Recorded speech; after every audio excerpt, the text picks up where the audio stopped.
ನಮಸ್ತೆ ಫ್ರೆಂಡ್ಸ್, ನಂದಿ ವ್ಲಾಗ್ಸ್ಗೆ ಸ್ವಾಗತ ಸುಸ್ವಾಗತ. ವರಮಹಾಲಕ್ಷ್ಮಿ ಹಬ್ಬಕ್ಕೆ ಯಾವ ರೀತಿ ಅರಿಶಿನ ಕುಂಕುಮ ತಾಂಬೂಲ ಕೊಡ್ಬೋದು ಅನ್ನೋದು ತಿಳಿಸ್ತಾ ಇದ್ದೀನಿ. ನಮಸ್ತೆ. ಇನ್ನೇನು ವರಮಹಾಲಕ್ಷ್ಮಿ ಹಬ್ಬ ಬಂದೇ ಬಿಡ್ತು. ಆ ವರಮಹಾಲಕ್ಷ್ಮಿ ಹಬ್ಬಕ್ಕೆ ಮುತ್ತೈದೆಯವರೆಲ್ಲರೂ ಮನೆಗೆ ಬಂದಾಗ ಅರಿಶಿನ ಕುಂಕುಮನ ಯಾವ ವಿಧಾನದಲ್ಲಿ ಕೊಡ್ಬೋದು ಅನ್ನೋದನ್ನು ನಿಮಗೆ ತಿಳಿಸ್ತಾ ಇದ್ದೀನಿ. ಖಂಡಿತವಾಗೂ ಈ ವಿಡಿಯೋ ಅಂತೂ ನೋಡಿ, ನಿಮ್ಗೆ ಯೂಸ್ಫುಲ್ಲಾಗಿರುತ್ತೆ. ಹಾಗೆ ಅವತ್ತಿಂದ ಹಬ್ಬದ ದಿವಸ, ಲಕ್ಷ್ಮೀ ಹಬ್ಬದ ದಿವಸ ಏನೆಲ್ಲ ಪ್ರಿಪ್ರೇಷನ್ನು ಮಾಡ್ಕೋಬೇಕಾಗತ್ತೆ ಹೆಣ್ಮಕ್ಳು, ಗೃಹಿಣಿಯರು ಅಂತ ನಿಮಗೆ ತಿಳಿಸ್ತೀನಿ. ನನಗೆ ಗೊತ್ತಿರೋಷ್ಟು ನಿಮಗೆ ತಿಳಿಸ್ತೀನಿ. ಅದಕ್ಕಿಂತ ಮುಂಚೆ ನಮ್ಮ ನಂದಿ ವ್ಲಾಗ್ಸ್ಗೆ ಸಬ್ಸ್ಕ್ರೈಬ್ ಮಾಡ್ಕೊಳ್ಳಿ, ವಿಡಿಯೋಗೆ ಒಂದು ಲೈಕ್ ಕೊಡಿ, ವಿಡಿಯೋನ ಕೊನೆಯವರೆಗೂ ನೋಡಿ, ನಿಮ್ಗೆ ಇಷ್ಟ ಆಗಿರೋ ವಿಡಿಯೋನ ಎಲ್ರಿಗೂ ಶೇರ್ ಮಾಡಿ. ನೋಡಿ, ಮೊದಲಿಗೆ ಮುತ್ತೈದೆಯರು ಬಂದಾಗ ಮನೆಗೆ ಚಾಪೆ ಹಾಸಿ ಅಥವಾ ಜಮಖಾನ ಹಾಸಿ ಅವ್ರನ್ನ ಕೂರಿಸಿ ಮೊದಲಿಗೆ ಅರಿಶಿನ ಕುಂಕುಮ ಕೊಡಬೇಕಾಗುತ್ತೆ, ಮತ್ತು ಹೂವು ಮತ್ತು ಈ ಅಕ್ಷತೆನ ಕಲಸಿಟ್ಕೊಳ್ಳಿ. ಅವರ ಹಣೆಗೆ ನೋಡಿ ಈ ಥರ ತೇವ ಇರಬೇಕಾಗುತ್ತೆ. ತೇವ ಇಲ್ಲ ಅಂದರೆ ಸ್ವಲ್ಪ ನೀರು ಹಾಕ್ಕೊಳ್ಳಿ, ಅರಿಶಿನ ಹಾಕಿ ಮಿಕ್ಸ್ ಮಾಡಿ ಈ ರೀತಿಯಾಗಿ ಹಣೆಗಿಟ್ಟರೆ ಅಂಟ್ಕೊಳುತ್ತೆ ಅಕ್ಷತೆ. ಈ ರೀತಿಯಾಗಿ ಹಣೆಗಿಡಬೇಕಾಗುತ್ತೆ, ಹಣೆಗಿಟ್ಟಾಗ ಅಂಟ್ಕೊಳುತ್ತೆ.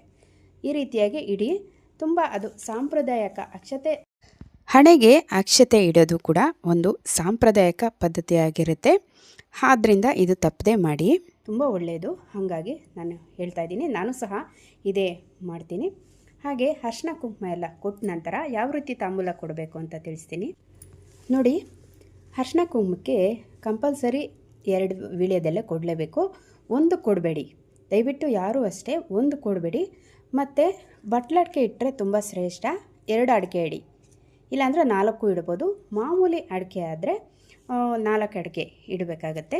ಈ ರೀತಿ ಬಟ್ಲಡಿಕೆ ಶ್ರೇಷ್ಠವಾಗಿರೋದ್ರಿಂದ ಬಟ್ಲಡಿಕೆ ಇಟ್ಟರೆ ಒಳ್ಳೆಯದು. ಹಾಗೆ ಜೊತೆಗೆ ದಕ್ಷಿಣೆ ಇಡಬೇಕಾಗುತ್ತೆ. ನಿಮ್ಮ ಕೈಯಲ್ಲಿ ಎಷ್ಟು ಸಾಧ್ಯವಾಗುತ್ತೋ ಅಷ್ಟು ದಕ್ಷಿಣೆ ಇಡಿ. 1 ರೂಪಾಯಿ ಆಗಿರ್ಬೋದು, 101 ರೂಪಾಯಿ ಆಗಿರ್ಬೋದು, 11 ರೂಪಾಯಿ ಆಗಿರ್ಬೋದು. ನಿಮ್ಮ ಕೈಯಲ್ಲಿ ಸಾಧ್ಯವಾದಷ್ಟು ದಕ್ಷಿಣೆ ಅನ್ನೋದು ಇಡಲೇಬೇಕಾಗುತ್ತೆ. ಹಾಗೆ ಒಂದು ಹೂವು ಇಡಬೇಕಾಗುತ್ತೆ.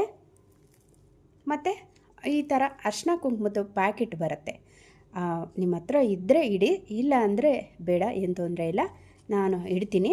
ಈ ರೀತಿ ಒಂದು ಅರಿಶಿನ ಕುಂಕುಮದ ಪ್ಯಾಕೆಟು ಮತ್ತು ಬಳೆ 4 ಬಳೆ ಇಡಬೇಕಾಗುತ್ತೆ. ನೋಡಿ, ಈ ರೀತಿ ದಾರದಲ್ಲಿ ಕಟ್ಕೊಳ್ಳಿ. ಇಲ್ಲ ಅಂದರೆ ದಾರ ಇಲ್ಲ ಅಂದರೆ ಟೇಪ್ ಬರುತ್ತೆ ನೋಡಿ, ಆ ಟೇಪಲ್ಲಿ ಸಹ ಕಟ್ಕೊಬೋದು. ಈ ರೀತಿಯಾಗಿ 4 ಬಳೆ ಮತ್ತು 2 ಬಾಳೆಹಣ್ಣು ಇಡಬೇಕಾಗುತ್ತೆ. ನೋಡಿ, 2 ಬಾಳೆಹಣ್ಣು ಇಡಬೇಕಾಗುತ್ತೆ. ಯಾವತ್ತೂ ಅಷ್ಟೇ ಒಂದು ಫಲ ಕೊಡಬಾರ್ದು. ಒಂದು ಫಲ ಕೊಟ್ಟರೆ ಅದು ಫಲ ಅನ್ನೋದು ಸಿಗಲ್ಲ. 2 ಫಲ ಅನ್ನೋದು ಇರಬೇಕು. ಅರಿಶಿನ ಕುಂಕುಮ ಕೊಡಬೇಕಾದ್ರೆ ಮುತ್ತೈದೆಯವ್ರಿಗೆ ಅರಿಶಿನ ಕುಂಕುಮ ದಕ್ಷಿಣ ಫಲ ತಾಂಬೂಲ ಅಂತ. ಅದಕ್ಕೋಸ್ಕರನೇ ಕಾಯಿನ್ ಬಂದು ದಕ್ಷಿಣೆ ಆಗಿರುತ್ತೆ. 1 ರೂಪಾಯಿ ಅಂತಲ್ಲ, 2 ರೂಪಾಯಿ ಯಾವ ರೀತಿ ಆದರೂ ಇಡ್ಬೋದು. ತಾಂಬೂಲ ಇದೆಲ್ಲ ಸೇರಿ ತಾಂಬೂಲ ಲೆಕ್ಕ ಬರುತ್ತೆ. ತಾಂಬೂಲ ಅಂದರೆ ಎಲೆ ಅಡಿಕೆ ತಾಂಬೂಲ ಆಗುತ್ತೆ. ಈ ರೀತಿ ಒಂದು ವಿಧಾನದಲ್ಲಿ ತಿಳಿಸಿದ್ದೀನಿ. ಇನ್ನೊಂದು ವಿಧಾನ ನೋಡೋಣ ಬನ್ನಿ. ನೋಡಿ, 2ನೇ ವಿಧಾನ ನೋಡಿ, ಮಾಮೂಲಿ ಎಲೆ ಅಡಿಕೆ, ದಕ್ಷಿಣ, ಹೂವು ಕಂಪಲ್ಸರಿ, ಮತ್ತು ಇದು ಅರಿಶಿನ ಕುಂಕುಮ ಪ್ಯಾಕೆಟು, ಮತ್ತು 2 ಬಾಳೆಹಣ್ಣು, ಬಳೆ ಹಸಿರದಾದರೂ ಇಡ್ಬೋದು, ರೆಡ್ ಕಲರ್ದಾದರೂ ಇಡ್ಬೋದು, ಮತ್ತು ಒಂದು ಬ್ಲೌಸ್ ಪೀಸು. ಈ ರೀತಿ ಇನ್ನು ನಿಮಗೆ ಇಷ್ಟ ಆದರೆ ರಿಟರ್ನ್ ಗಿಫ್ಟ್ ಸಹ ಕೊಡ್ಬೋದು. ಆದರೆ ಪ್ಲಾಸ್ಟಿಕ್ಕು ಗಾಜು ಮಾತ್ರ ಕೊಡೋಕೆ ಹೋಗಬೇಡಿ. ಸ್ಟೀಲಿನ ಬಾಕ್ಸು, ಕುಂಕುಮದ ಭರಣಿನೋ ಈ ರೀತಿಯಾದರೂ ಸಹ ಕೊಡ್ಬೋದು. ಮತ್ತು ನೋಡಿ, ನಾನು ಬಾಳೆಹಣ್ಣು ಎಲೆ ಈ ರೀತಿಯಾಗಿ ತಿರುಗಿಸಿ ಕೊಡಬೇಕಾಗುತ್ತೆ. ಬಾಳೆಹಣ್ಣು ಯಾವ ರೀತಿ ಇಟ್ಟಿದ್ದೀನಿ, ಎಲೆ ಯಾವ ರೀತಿ ಇಟ್ಟಿದ್ದೀನಿ ಅಂತ ನೋಡ್ಕೊಳ್ಳಿ. ತೊಟ್ಟು ನಮ್ಮ ಕಡೆ ಇರಬೇಕು, ಆ ರೀತಿ ಕೊಡಬೇಕಾಗುತ್ತೆ. ನೋಡಿ, 3ನೇ ವಿಧಾನ ಬಂದು ಇದು ಪೂರ್ಣ ಫಲ ಅಂತಾರೆ. ಈ ರೀತಿಯಾಗಿ ಪೂರ್ಣ ಫಲ ಅಂತಂದರೆ ಮಾಮೂಲಿಯಾಗಿ ಎಲೆ ಅಡಿಕೆ, ಹೂವು, ಬಳೆ ಇರುತ್ತೆ. ನೋಡಿ, ಈ ರೀತಿಯಾಗಿ ಬ್ಲೌಸ್ ಪೀಸು ಅರಿಶಿನ ಕುಂಕುಮದ ಪ್ಯಾಕೆಟು, ಹಾಗೆ 11 ರೂಪಾಯಿ ಇಟ್ಟಿದ್ದೀನಿ.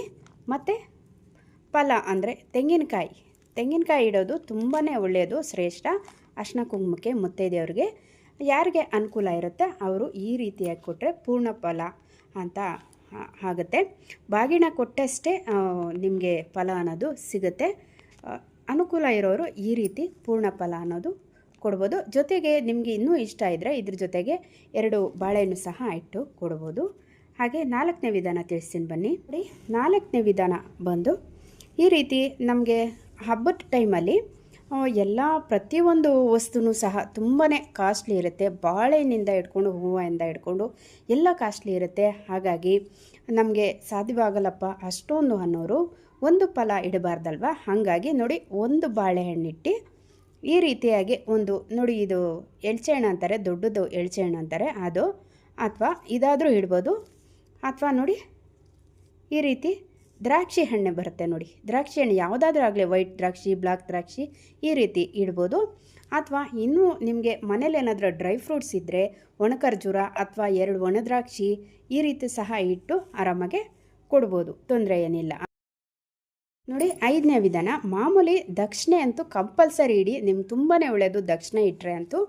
ಮುತ್ತೈದೆಯವ್ರಿಗೆ ದಕ್ಷಿಣೆ ಫಲ ತಾಂಬೂಲ ಅನ್ನೋದು ಶಾಸ್ತ್ರ ಆಗಿರುತ್ತೆ. ಹಾಗಾಗಿ ₹1 ಆದರೂ ಖಂಡಿತವಾಗ್ಲೂ ಇಡಿ. ಎಲೆ ಅಡಿಕೆ ಅಂದರೆ ಬಟ್ಲೆ ಅಡಿಕೆ 2 ಎಲೆ, ಹಾಗೆ ದಕ್ಷಿಣೆ ಮತ್ತು ಹೂವು, ಬಳೆ, ಮತ್ತು ನಮಗೆ ಬಾಳೆಹಣ್ಣು ಸಹ ತುಂಬ ಕಾಸ್ಟ್ಲಿ ಇರುತ್ತೆ. ಕಾಸ್ಟ್ಲಿನೇ ಅಂತಲ್ಲ, ನಮಗೆ ಇಡೋಕ್ಕೆ ಅನುಕೂಲ ಕಡಿಮೆ ಇದೆ ಅನ್ನೋರು ನೋಡಿ ಈ ರೀತಿಯಾಗಿ ಬೆಲ್ಲದ ಅಚ್ಚಾದರೂ ಇಡ್ಬೋದು, ಅಥವಾ ಬೆಲ್ಲದ ಉಂಟೆ ಆದರೂ ಇಡ್ಬೋದು. ಈ ರೀತಿ ಬೆಲ್ಲದ ಉಂಟೆ ಅಥವಾ ಕಡಲೆಪಪ್ಪು, ನೋಡಿ ಕಡಲೆಪಪ್ಪು, ಈ ರೀತಿ ಕಡಲೆಪಪ್ಪು ಬೆಲ್ಲ ಸಹ ಇಡ್ಬೋದು. ಈ ಹಬ್ಬಕ್ಕೆ ಅಂತಲ್ಲ, ಈ ತಾಂಬೂಲ ಅಂತೂ ನಿಮ್ಮ ಮನೆಯಲ್ಲಿ ಯಾವಾಗಾದರೂ ದಿಢೀರಂತ ಮುತ್ತೈದೆಯವ್ರು ಬಂದಾಗ ಅನುಕೂಲ ಇಲ್ಲದಿದ್ದಾಗ ಈ ರೀತಿಯಾಗಿ ಇಟ್ಟು ಕೊಡ್ಬೋದು, ಏನೂ ತೊಂದರೆ ಇಲ್ಲ.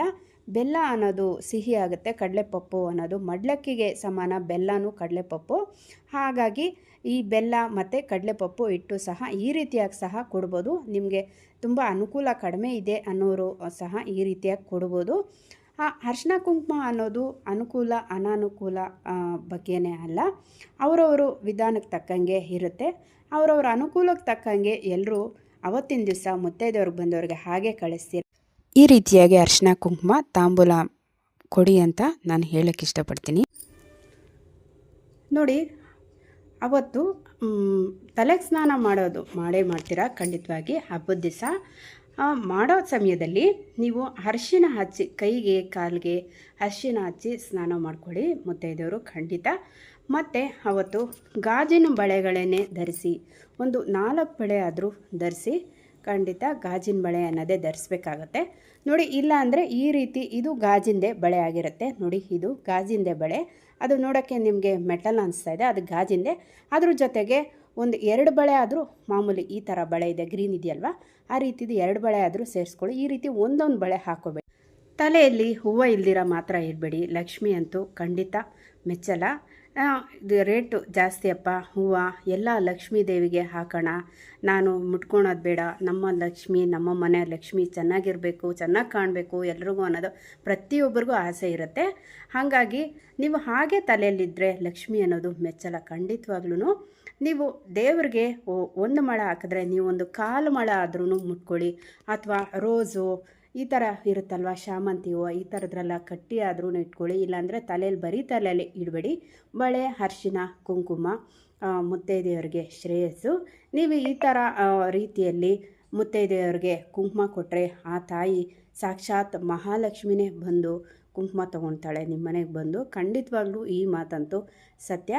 ಆಚಾರ ವಿಚಾರ ಅನ್ನೋದು ಎಲ್ಲ ಕರೆಕ್ಟಾಗಿ ನೀವು ಎಷ್ಟು ಗ್ರ್ಯಾಂಡಾಗಿ ಮಾಡ್ತೀರಾ, ಎಷ್ಟು ಸಿಂಪಲ್ಲಾಗಿ ಮಾಡ್ತೀರಾ ಅನ್ನೋದು ಮುಖ್ಯ ಅಲ್ಲ.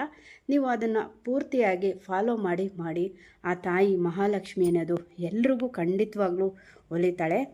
ನಿಮ್ಮ ಮುತ್ತೈದೆ ಭಾಗ್ಯ ಅನ್ನೋದು ಶಾಶ್ವತವಾಗಿ ಉಳಿಸ್ಕೊಡ್ತಾಳೆ ತಾಯಿ. ಇರೋ ರೀತಿಯಾಗಿ ಮಾಡ್ತಾಳೆ ಆ ಲಕ್ಷ್ಮೀ ದೇವಿ, ಮಹಾಲಕ್ಷ್ಮಿ ತಾಯಿ ಅಂತೂ ಖಂಡಿತವಾಗ್ಲೂ ಈ ಪ್ರೊಸೀಜರ್ನಂತೂ ಖಂಡಿತವಾಗೂ ಫಾಲೋ ಮಾಡಿ. ಮತ್ತು ಡ್ರೆಸ್ಸು ಎಲ್ಲ ಹಾಕ್ಕೊಂಡು ಖಂಡಿತವಾಗ್ಲೂ ಕುಂಕುಮ ಕೊಡಬೇಡಿ.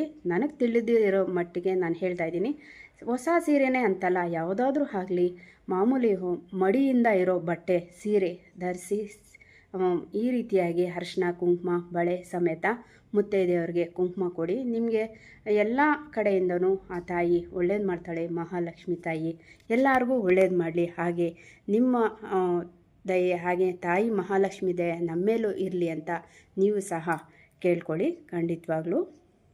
ಇದಾಗಿತ್ತು ವರಮಹಾಲಕ್ಷ್ಮಿ ಹಬ್ಬಕ್ಕೆ ಅರಿಶಿನ ಕುಂಕುಮ ತಾಂಬೂಲ ಕೊಡೋ ವಿಧಾನ. ಇನ್ನೊಂದು ಹೊಸ ವಿಡಿಯೋ ಜೊತೆ ನಿಮ್ಮೊಂದಿಗಿರ್ತೀನಿ. ಅಲ್ಲಿವರೆಗೂ ವೀಕ್ಷಿಸಿದವರೆಲ್ಲರಿಗೂ ಧನ್ಯವಾದಗಳು.